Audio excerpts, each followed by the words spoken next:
It was at this moment that he knew. Mana kau? Dia masak lemak. Ya, fokus tak? First word lah, bukan tak. You love doing.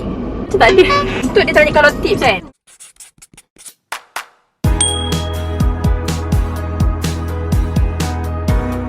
Everyone, saya nak pergi vaksin. Hai. Ada apa-apa ke nak kena bawa? IC, pen. Dah. So silap. Mau saya tak tekan.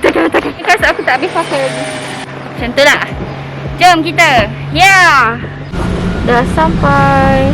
Tapi tengah jam. Ada someone nervous. Mana dia ni? Scan here. Vaksin dia pukul 11.30. Kita orang cari parking tadi. Aku teman je. Dia dah berbual guys. Ni nak buat apa ni?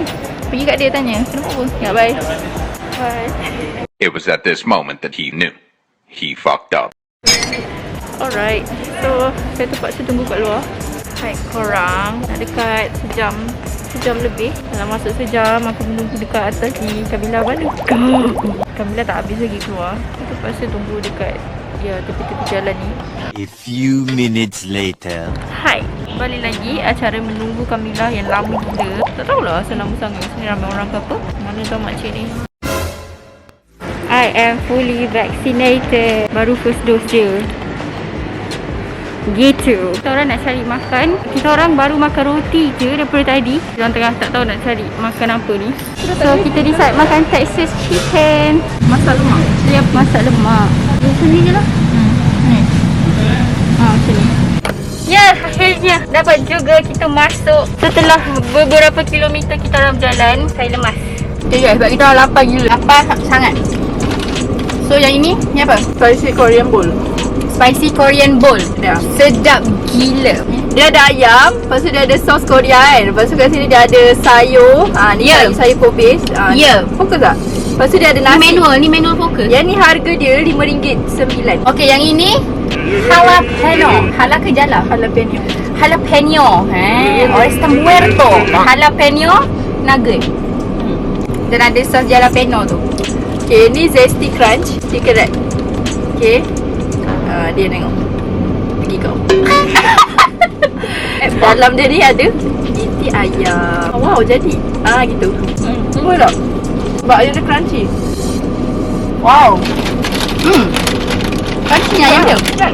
Nama dia Zesty Crunch. Itulah crunch. Kena lah dengan nama dia. Kita orang mak kau. Kita orang kalau dah makan kan, dia mesti ada suara macam ayam. Okay, so kita dah habis makan ni, kita akan terus dengan QnA session. Tapi kita bukan buat kat sini, so kita orang nak pergi tempat lain. Alright.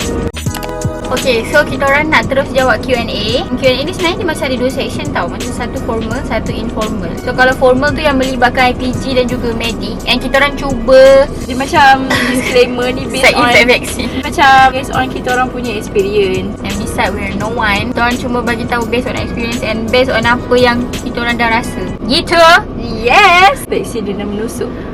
Side effect vaksin. Tips survive dekat IPG untuk PPI SMP. Sebenarnya PPI SMP ni tips yang aku apply untuk aku survive masa PPI SMP. Cuma ya, jangan stress, relax je. Terutama time PP lah. Tak payah kita nak terlalu target dekan ke and macam frustrated kalau tak dapat dekan ke kan. So relax je. Sebab time degree nanti sebenarnya baru pointer tu baru dia collect kan. So macam tak ada masalah lah. Surround diri kita dengan kawan-kawan kita. Bila kita belajar kan, kita kan stay away from our family kan. So macam mestilah kita nak someone kan. So tak semestinya kalau korang introvert, korang alah aku introvert lah, kau nak kawan aku. Bolehlah cakap macam tu, dia extrovert lah. Bukan tak, orang introvert dia ada je suka kawan-kawan dia lah. So tak semestinya introvert ni diam je kan. Cari kawan yang kita selesa. Surround sentiasa diri kita dengan kawan-kawan kita.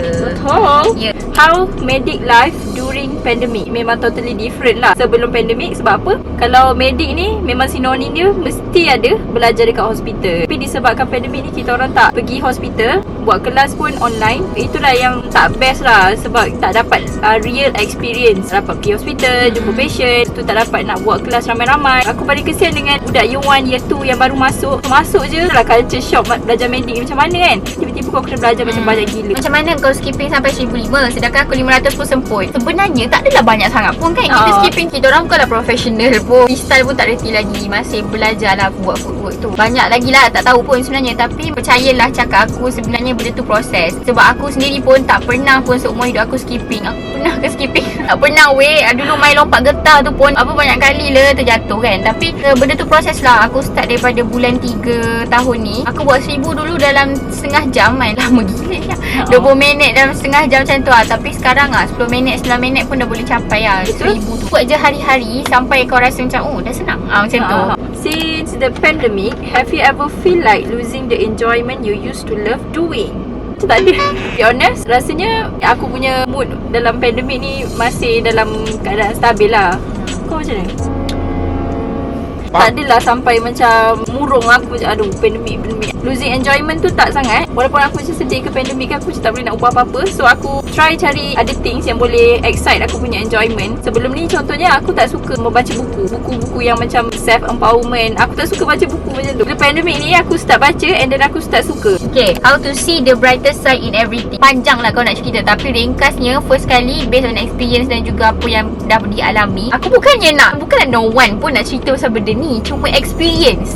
Dan benda tu memang jadi dalam hidup aku tau. So aku rasa benda tu macam miracle gila. First kali nak tengok bright side in something, kita kena ubah the way kita fikir terhadap diri kita. So daripada situ kita akan fikir kita akan ubah juga the way kita pandang orang. Konsep dia macam ni tau. Kita ni pelupa. Manusia ni pelupa. Macam bila setiap hari tu kita dengar benda yang mengingatkan kita, daripada situlah membuatkan kita selalu reflect diri kita. Normal lah kalau macam ada masa kadang-kadang kita akan berfikiran yang tak elok kan. Tapi cuba untuk jangan counter balik. Cuba macam tu. First kali tu lah selalu dengar ceramah ataupun tak ceramah pun motivational talk ke, benda-benda yang positif. Cuba untuk setiap hari dengar benda tu. Any tips untuk survive clinical year? Kalau belajar medik, 2 tahun pre-clinical, 3 tahun tu clinical. Maksudnya pre-clinical ni korang belajar teori. Lagi 3 tahun ni korang belajar kena masuk hospital, jumpa patient. By the way dia ambil medik. So macam kalau korang tiba-tiba kenapa tiba-tiba dia cakap pasal medik? Sebabkan COVID ni kita orang macam dah extend dan kat 9 bulan kot. Untuk dia tanya kalau tips kan, memang nak tak nak medik memang sinonim. Kau kena tahu in and out pasal dia punya disease tu lah.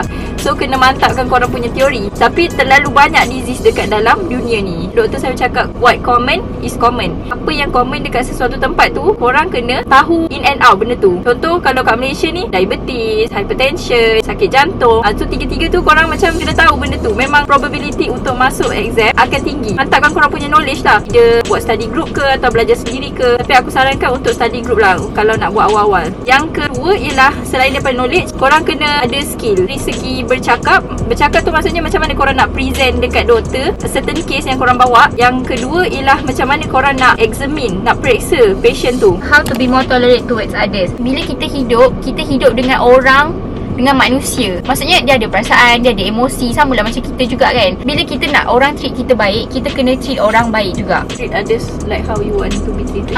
Treat others like how you want to be treated kan. It sounds cliche, tapi benda tu dah sebenarnya memang applicable kat dalam hidup. First kali kita buat baik dengan orang bukannya sebab kita nak balasan daripada orang tu. Bila kita harap balasan daripada someone, kita akan penat. Pada situ kita akan macam, aku dah buat macam-macam dah, bukannya dia nak hargai pun. Sebab tu kita penat, sebab kita mengharap pada orang tu. Kita jangan harap langsung dekat orang untuk balas balik apa yang kita buat. Kita buat lupa. Dah buat lupakan. So bila kita faham hidup, okay, aku hidup dengan orang, nanti aku mati pun orang yang uruskan aku. Contoh macam tu. So buat baik je lah dengan orang. Start dengan macam circle yang kecil lah. Kawan-kawan ke adik-beradik.